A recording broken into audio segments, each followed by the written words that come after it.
muri Zimbabwe tinokuchingamidzai zvekare kune chimwe chirongwa pano paZim Facebook Secrets and Confessions. Kana kuri kunzo unenge uri kudiaspora uinewo maproblems aunenge uchisangana nawo, you can come to my inbox and then you share with us your own side of the story. Rekedzai tibva tapinda muma messages edu atadzoka takakubatirai. Message edu yekutanga yakamira sekudai so: hanzi mukomana muri sei, please post my story makavika uchitupa changu. Mudzimai wangu ava kuita zvekuenda kumabhawa, zvinhu zvaainge asina kumbogara akaita kubva tichiri kuZimbabwe kuenda kuSouth Africa kusvika tazova kunoku kumhiri kwemakungwa. Ndinotya kukuudzai nyika yatiri nekuti maybe panogona kuwana umwe munhu wekuziva akazondifumura marriage yangu ikabva yaparara. Kunoku unogona kuzongova neimwe depression. Ndainge ndisingazivi kuti munhurume unogona kuita depression yekuti une nguva dzekuti unozvibvunza kuti saka chauri kuraramira chimbori chii, kufa kunenge kuri nani. Nyaya yangu yakamira sekudai so: nemudzimai wangu takasangana pane imwewo teachers college tichiri kuZimbabwe. Ndakamupfimba ndokubva andida, saka nyaya yandiri kuisirwa papunishment inyaya yakaitika apo patakange tichiri kuteachers college. Mudzimai wangu ndakange ndisinganzwisisi kuti anondida here handidi, what was going on in our relationship, because mukutaura iye aita sekunge anondida but maactions ake waizotadza kuziva kuti maactions emunhu anoda munhu here kana kuti kwete. It's like aingogara akandisa pastandby. Saka I then found out kuti aitova noumwe murume waaidana naye who was a lecturer pacollege ipapo apo patakange tichidzidzira kuzova maticha.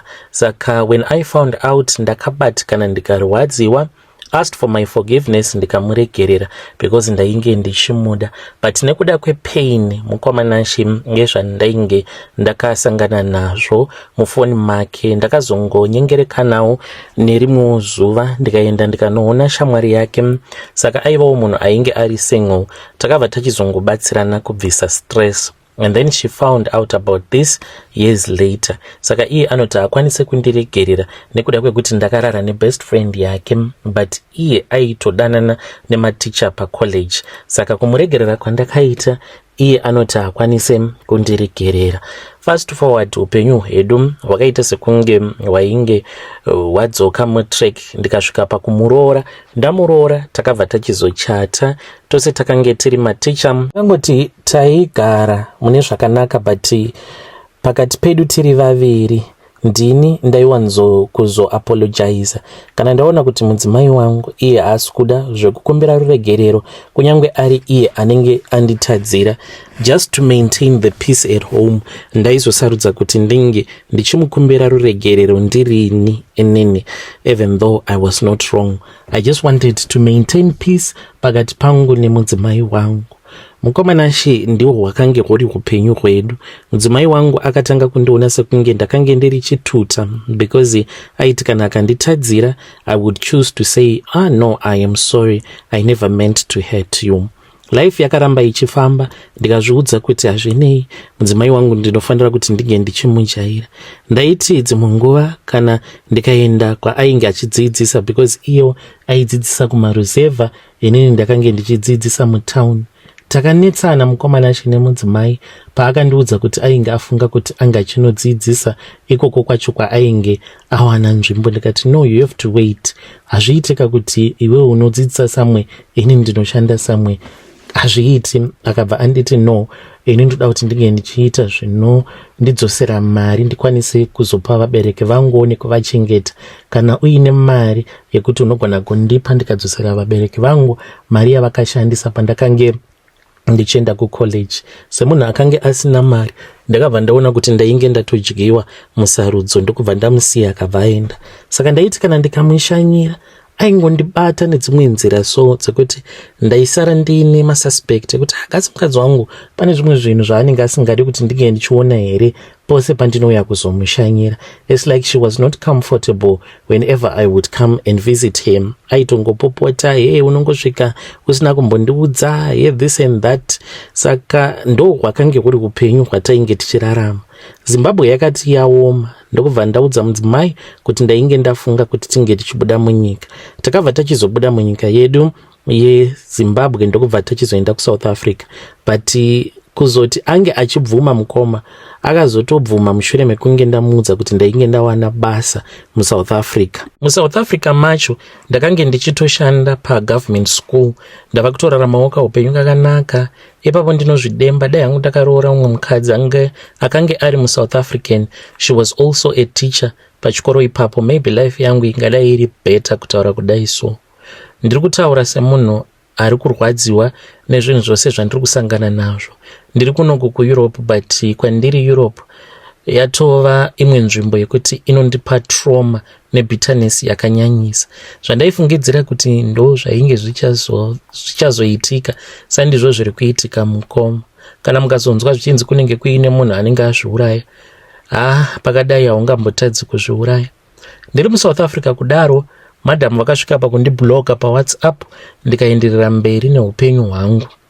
Ndakange ndava nemukadzi wandainge ndichidanana naye muSouth African, ainge atori willing. One day akangoti kwandiri, hande kuoma face, tinochata because I love you, ndinogona kukuitira mwana 1, ndagara ndiine vana 3, saka I don't want more kids, but for you I can give you 1 child because I love you.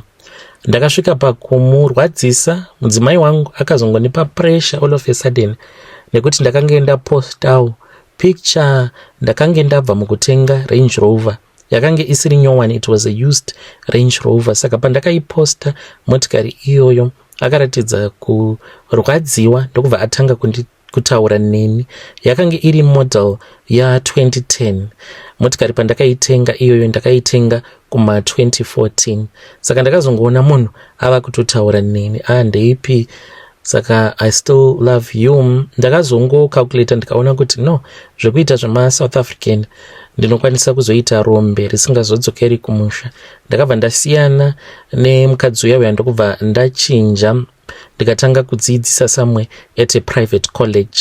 Akarwadziwa mukadzi yeye muSouth African nekuti ndakamurwadzisa nedzimwe nzira akange asina kumbogara akafungidzira with everything that she had done for me. Saka mudzimai wangu ndakamutora, she came to South Africa, tikatanga kushanda tose sematicha. Upenyu hwedu hwakatanga kusununguka mukoma, zvekuti wanyatsokuona kuti apa pari kushandwa. Mukadzi achishanda nekuside, iniwo ndakange ndichishanda nekuside. Life yakazongodhakwa. Munoona life inomboita sekunge yafamba muri kurarama life yakanaka, but zvozongooma all of a sudden, kushaya kuziva kuti chii chinenge chamboitika. I still remember kuti kuoma kweupenyu hwangu hwakaoma mushure mekunge tadzokera kuZimbabwe. Makange muri muna December, tikafamba tichishanyira hama dzose tichida kungoonawo hama. Tichizodzoka kuSouth Africa, pachikoro pandainge ndichidzidza, vanhu vanoti xenophobia haina kutanga nhasi. Xenophobia yakatangira kunesu vamwe vanhu vaishanda sematicha nemanesi muSouth Africa, tichishanda muma government schools, government hospitals. Maitova nemanesi ekuZimbabwe, but waitongomistreatwa nemablack South Africans zvekuti wega waisvika pakusiya basa. Ndo zvakatanga kuitika ipapo. Madam vangu vaishanda kune imwe government school. Masalari avaitopiwa akange ari masalari ainge akatonaka. Saka vakatanga kusangana nexenophobia, vasingachadiwi mumaclasses nemamwe mateachers. Mateachers iwawo akatanga kupa influence kuvana, zvekuti uchisvika pachikoro so vana vanenge vachitokuti kwere, hatidi kudzidziswa nekwere isusu, nekuti maticha emuSouth Africa haasi kuwana mabasa nekuda kwenyu makwere. Mudzimai wangu akazopwanyirwa window remotikari yake nevamwewo ticha vainge vagadzira zvimaunion zvavo zvekuti vakange vasingachadi maZimbabwean teachers. Maticha mazhinji avo ainge achidzidzisa magovernment vakaona kuti they were no longer safe to teach in government schools, ndokubva vangosiyawo mabasa. Mudzimai wangu asiya basa, we started working together pachikoro patikange tichidzidzisa.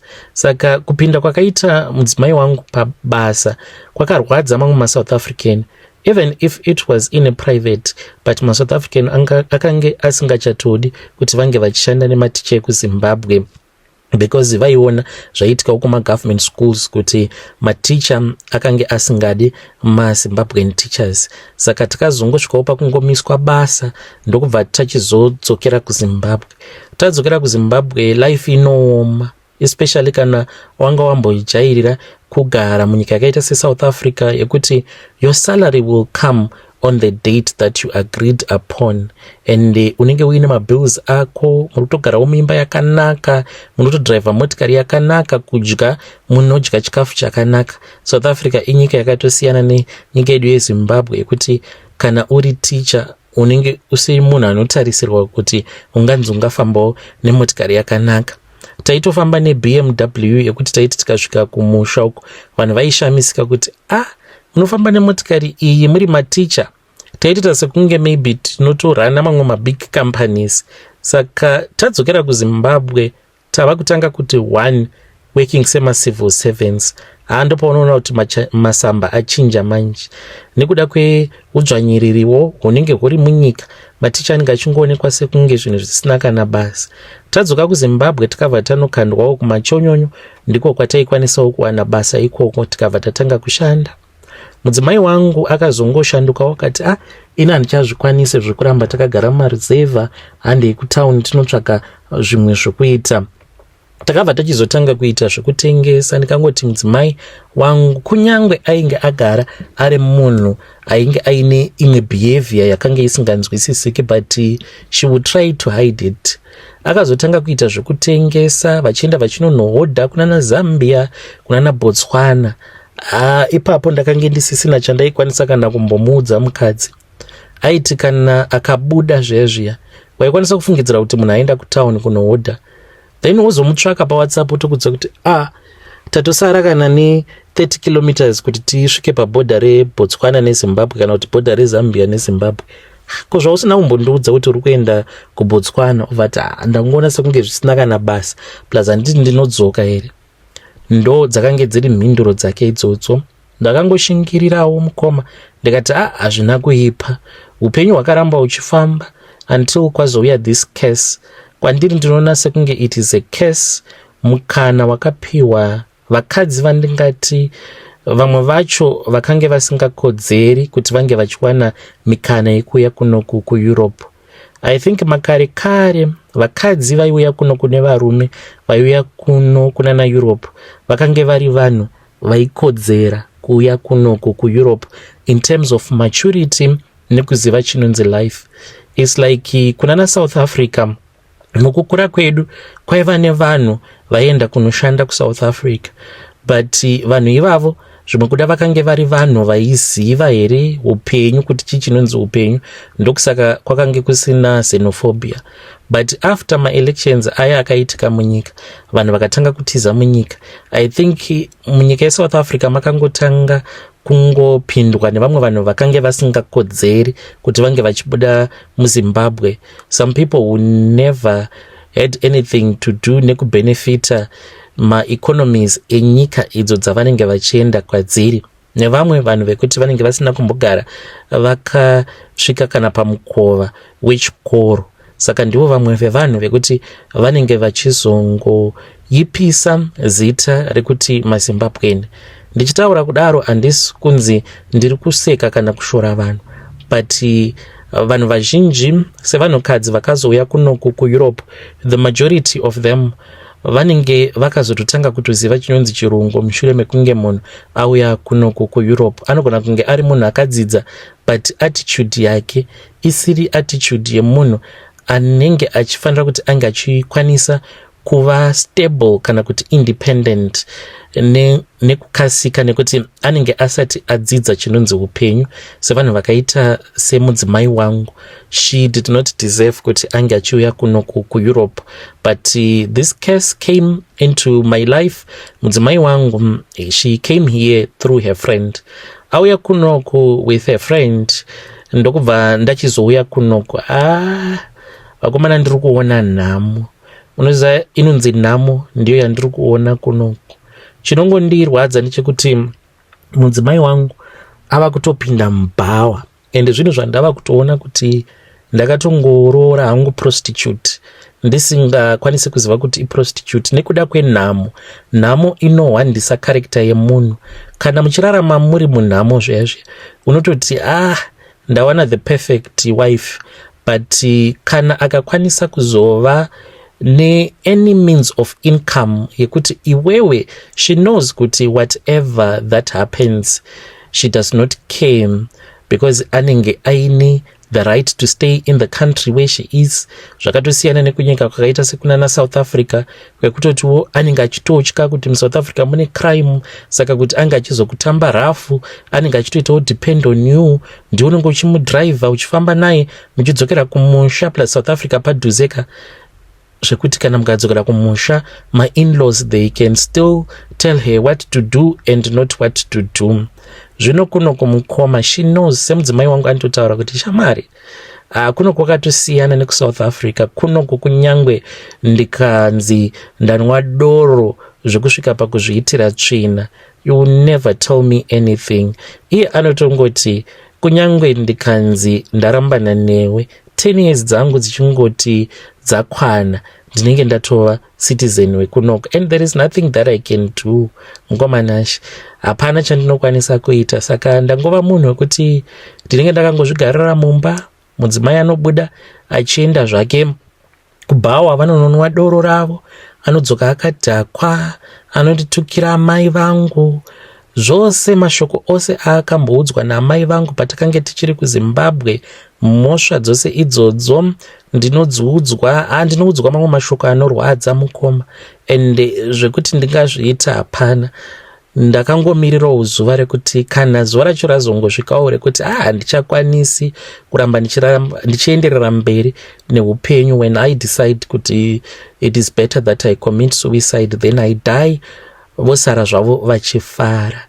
Kunoitwa mafestivals, anoenda kumafestivals iwawo, kukaitwa maDuke and Slay anoenda ikoko, foni yake ukaibata so you end up telling yourself kuti zviri nani kuti ungoregedza kungobata foni yake.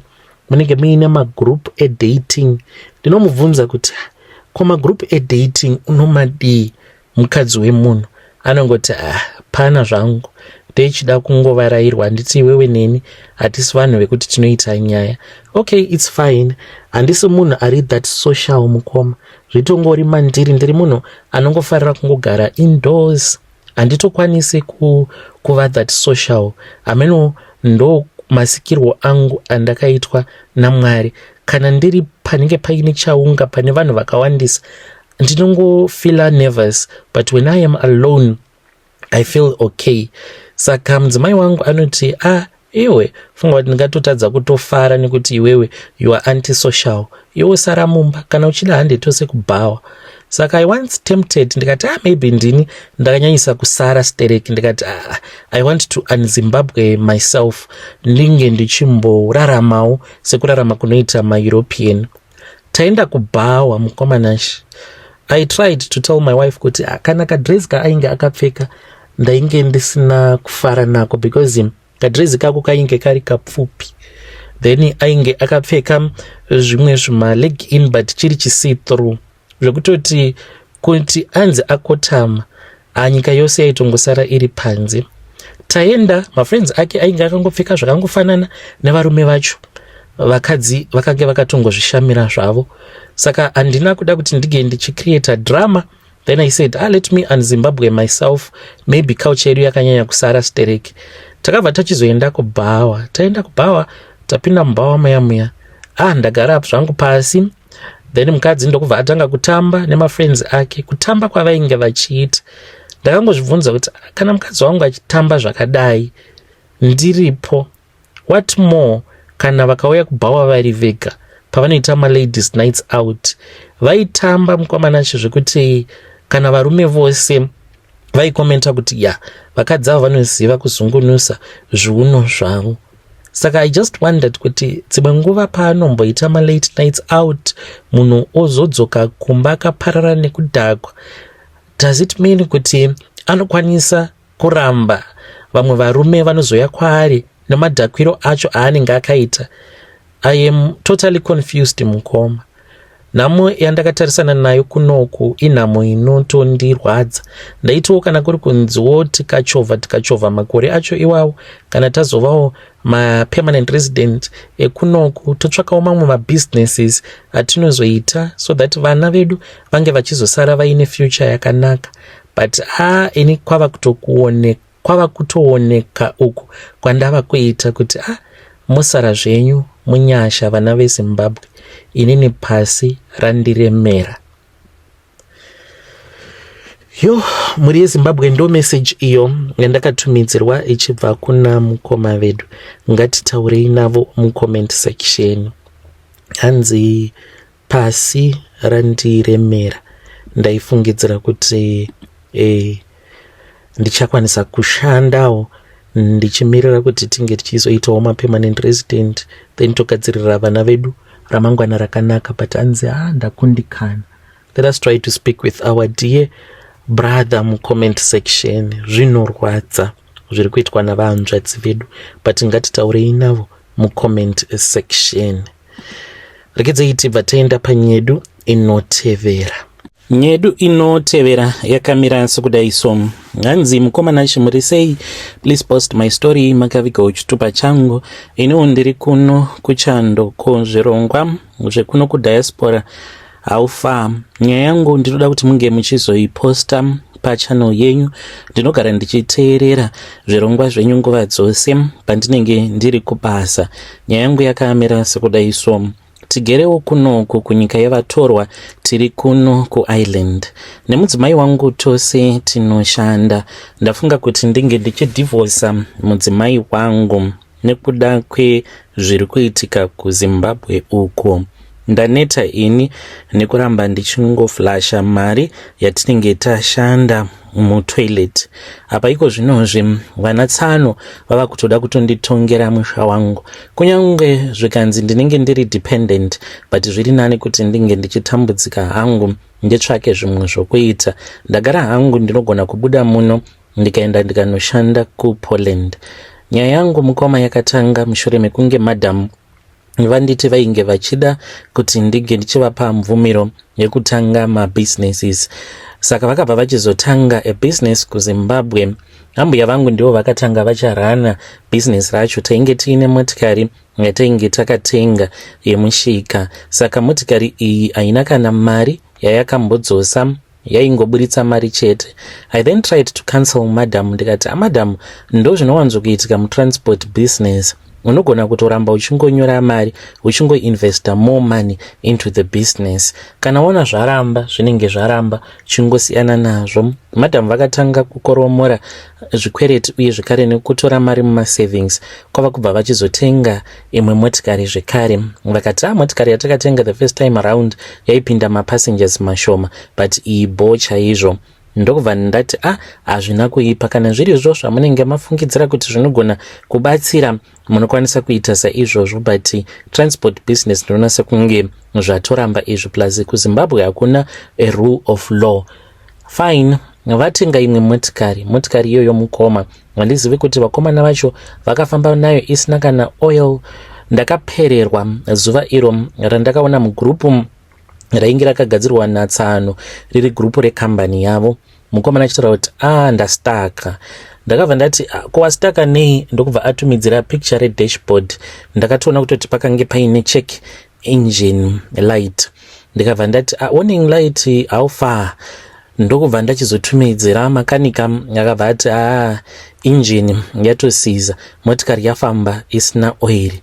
Ndakabatikana. Kana kumba musi iwoyo handina kudzokera.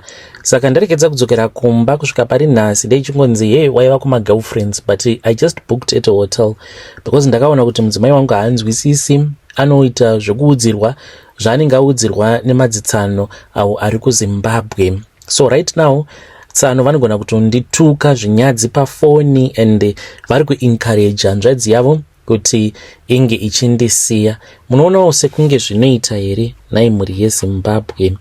Ndingadai ndakaita sei? Ndaifanira kungoramba ndichingotendedza here mudzimai wangu achingowesta mari, achitumidzira mari kuZimbabwe? When you post muzongondizivisa, ndichange ndichizoteverera. Wo ndiri mucomment section. muri yeZimbabwe ndo message iyo yandakatumidzirwa ichibva kuna mukoma vedu avo vari kuti vari kuIreland. Anzi mudzimai wavo anongoramba achingosenda mari kumusha. Transport business ravakatanga ndo rava kutovakanganisira chiraramo chavo. Apa hanzi vana tsano ndivo vava kutotunga marriage. Vanoti musiye because haasi kuda kuona uchibudirira. Regedzai tibva taenda panyedu inotevera. Zvakangooma hazvo veduweyo pakaipa. Hanzi mukomana chimurisei, please post my story. Makavikawo chitupa changu. Ndakabva kuZimbabwe last month. Ndabva kumusha. Ndakange ndichida kuona baba vangu because baba vangu ndakakurawo ndisingavazivi. Vakaparadzana naamai vangu ndichiri ne2 years. Vaparadzana kudaro ndakazokura ndava kuchengetwa nagogo, ndichengetwa ndiri kumusha kwaamai. Amai vangu vakazoshaika ndisati ndauya kuno kuCanada. I got married. Mwari vakange vandinzwirawo tsitsi. Saka ndauya kuno kundaigara ndichingorwadziwa kuti handizivi baba nyakundibereka. Ndakazosanganawo nevanin'ina vangu because ndaingotsvaga nesurname ndichitsvaka nesurname. Then ndakabva ndachizoti ndasanganawo nemamwe masiblings angu vana vakaitwa nababa because vakazorora umwe mukadzi, tikatotanga kutotaurirana tikawirirana. Saka pandakazoudza nyaya iyi mugrupu refamily rekusaidi rekwanaamai, vanasikuru vakarakidza kuti havana kufadzwa nazvo, including gogo vangu vakatofa vasingachatauri neni because vakati une sure kuti after takuchengeta wava kutanga kutsvaka munhu akatishainira kudaro. Hamene hanzi baba vangu vakavhaira vakati inini ndakange ndiri mwana wekuhuriwa, ndakahurwa naamai vangu. Saka baba ivo vakati zvakaitikawo vakange vachiri mwana mudiki vaityawo responsibility, but ndibaba hapana pandingavaramba kunyange paine zvakaitika. So ndakabva ndati vanhu ava havadi kuti ndinge ndichiziva kune dzinza rangu, saka I'm not going to involve them munyaya dzangu. Ndakaita zvinhu zvangu in secret. Ndakangoudza murume wangu akanzwisisa situation. Then we flew tikabva kuno kuCanada ndakubva tachizoenda kumba kwababa. Pandakasvikako kumusha kwababa ndakatoeredza misodzi ndichiona situation yakange iri paground mukoma. Ndasvika paground ndakanyasoona kuti baba vangu munhu anotambura, uye zvekare pamusha pakange pasina kana huku zvayo kana chipfuwo, hapana kana chiripo. Vaitogara mudzimba dzematanda. So when we stayed there, handingati takatogarapo because takangosvika tikatoona kuti pamba pakadai hapatogariki. Then tikabva tatsvaka kwekunorara. Mangwana acho makuseni we then started to plan. Tikabva tatoita zvekutotenga zvitina, tikatotanga kutovaka, tikatsvaka mabuilder 4 akavaka room yekutanga yatakati ndo bedroom yababa naamai nini the stepmother avo vakazoroorwa nababa vangu. Tapedza kuita saizvozvo mabuilder tikabva tachizovapa plan, tikabva tati iyi ndiyo plan. Tikabva tachizotenga nemombe 2 dzatakatenga, uye zvekare tikatanga kuronga nyaya dzemarooro because nemurume wangu ndakange ndisina kuroorwa. Takangosanganawo zvedu tikabva tachizotanga kungorarama upenyu hwedu. Saka ndo zvimwe zvinhu zvaindirwadza because murume wangu aiti ndinotya kuti kana ndikanokubvisira mari then ndinozobvisiswa mari ka2 kana wava kuziva kuna baba vako vakazozviziva kuti ndakakubvisira mari nechekare. Saka ndo zvava kunetsa izvozvo because masecrets ose akabva achizobuda pachena kuti ndakatosiya ndatovatangira kaprojekti kavo kehuku, tikatengawo mbudzi, tikatenga mombe kuitirawo kuti pange pachiita sekunge pamusha. Saka hama dzaamai dzakabatikana dziri kurwadziwa. Takazoti toenda kumusha kwagogo. Tasvikako then vanasekuru vainge vakatondimirira, ndikagariswa matare, ndikaripisiwa kuti ndakaenda ndiri ndega. Hanzi mwana haaende ega, panotombotanga paenda munhu anonosuma this and that. Saka vari kuti vanoda chiredzwa. Ndaingofungidzira kuti unongobhadhara mombe, but ivo vari kuti kwandiri vanoda $25,000 ndo mari yacho yechiredzwa yavari kuda. Saka vakangoti kwandiri kana usingade kuibhadhara hapana chakaipa, omboita zvababa vako paunoroorwa. Isu sana amai vako do not invite us. Saka mashoko iwawo mukoma, I just took them lightly, but mukuzobvunzawo vamwe vanhu, vamwe vakati kana ukaroorwa hama dzaamai vako dzisipo mune ramangwana zvinogona kuzokunetsa. Uye zvekare mwana wangu kubva zvatakabva kuZimbabwe ita nguva yekungoti anongopisa muviri, then obva atoita right, temperature yake inokwira zvokuti zvinototyisa. Nenguva pfupi pfupi temperature yake inenge yatokwira, then yobva yatongodzika yoga. Dzimwe nguva zvinotoitika mutori munzira kuenda naye kuchipatara.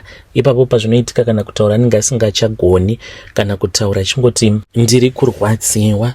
Saka murume wangu ari kuti tinenge totoshanda kuda maybe kwegore rose, tikashanda gore rinori then toshanda negore rinotevera. Kana takwanisa kuunganidza mari tobva taenda tobva tanovapa, because vari kuti zvandakaita ndakazviidza munhu anozivisisa stereki. Saka havasi kuda payment plan, havasi kuda payment arrangement, vari kungoda mari yavo yechiredzwa. Naye zvinoita here kuti muchaje mwana $25,000. Iniwo nekusaziva uchivanhu vakatanga vaenda neni paguva ramama patakasvika tichibva kumusha kwana baba, ndokubva vatanga kutaura zvavakataura, but zvaiita sekunge zvine kakushora mukati kuti mwana wako azoenda akanoona baba vake. Uchiri kurangarira paya uchiti mwoyo wako uri kurwadza nekuda kwekuti wainge watukirwa amai vako nemurume achikudza kuti iwe wakahura mwana, wakadzidziswa chihure naamai vako. Zvino mwana wako azongoenda ega. Saka ndakangofungidzira kuti hazvina kana basa kungotaura, but pakangosimuka dutu remhepo mukoma, rakangosimuka dutu iroro rikangozunza mapazi emiti. Ndokubva dzimwe hama dzaamai dzikabva dzaseka, dzakangoti chipo anzwa zvamuri kutaura, mirai muone zvichaitika. Ndobva tachizodzokera kumba, ndikatanga kutochewa ndichibvunzwa mumwe mibvunzo yandakange ndisina zera nayo kuti ndige ndichipindura. Saka izvozvo handizivi. Murume wangu ainge akagadzirirawo kuti tinge tichienda onobvisa mari, because baba vangu vakura ende vari kurwara. Saka akati dai zvanga zviri kuita taenda tikanobvisa mari so that baba vange vachidyawo something pamari dzemaroro, ndisazokuroora baba vako vashaika vazvidyire mari dzavo vega. So I'm confused. Ndoenda here ndonobvisa chikamu chekwana baba, ndozoenda ndonobvisa chikamu chekwana amai. Muri yeZimbabwe ndo message iyo yandakatumidzirwa ichibva kuna vanzvadzi vedu. Ngatitaurei navo mucomment section. Let us try to speak with our DM sister mucomment section. Zvakangoroma ngazvo vedu we. Uzvifambisa sei mwanasikana? Oenda unobvisirwa mari here kana kuti kwete? Pakaipa. Ngatitaurei nezvayo nyaya iyi mucomment section.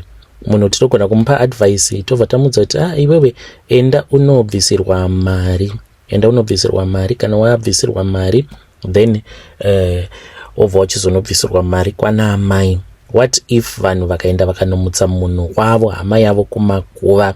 As you know kuti vanzvadzi vedu vakatotaura vakati ndakatoinzwa kumakuva, pakatosimuka dutu remhepo rakatosimuka mushure mekunge vanhu vataura kuti mwana wako uyu ndo zvaakaita, akaita musikanzwa akaenda ari ega.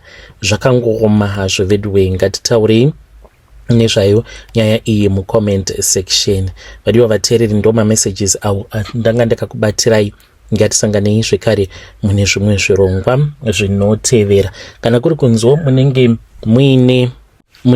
muine information kune avo vanoziva kuti kana uchida kuendawo kumhiri kwemakungwa ndezvipi zvaungaita, sezvo muchiziva kuti munyika dzimwe dzatava kurarama dzakaita sana South Africa zvinhu zvakaoma. kuZimbabwe kwacho kuti munhu unge uchinzi waenda uchinonorarama uriko ikoko, tisingatevedzeri zvinotaurwa nemacontent creators kuti relocate to Zimbabwe because vanenge vaine plan B through content creation. We are talking about mumwe munhu anenge achitoshandawo as a maid munyika yeSouth Africa. Kana adzokera kumusha anonoita sei? Kurima kwacho kunenge kuchinzi kurima kune mari, zvinoda mari yakawanda. Kucheresa mabhoho panoda $5,000 US dollars kupfuwa huku zvinoda thousands thousands of US dollars. Hazvisi zvinhu zviri practical for munhu anenge achingototambura zvake ari muSouth Africa achingoshandawo kuti akwanise kuendesa vana kuchikoro. Saka ndinotokumbirawo kuti kune avo vanenge vari kune dzimwe nyika kwekuti kunogona kuendeka munhu kanoshanda ikoko oramba uchingoriritirawo mhuri yako sezvatanga tagara tichingoita makore ose awa. Please bring that information to our inbox, then tobva tachizoshare nevadiwa vateereri vedu panapa paZim Facebook Secrets and Confessions. Ngatisanganei zvekare mune zvimwe zvirongwa zvinotevera.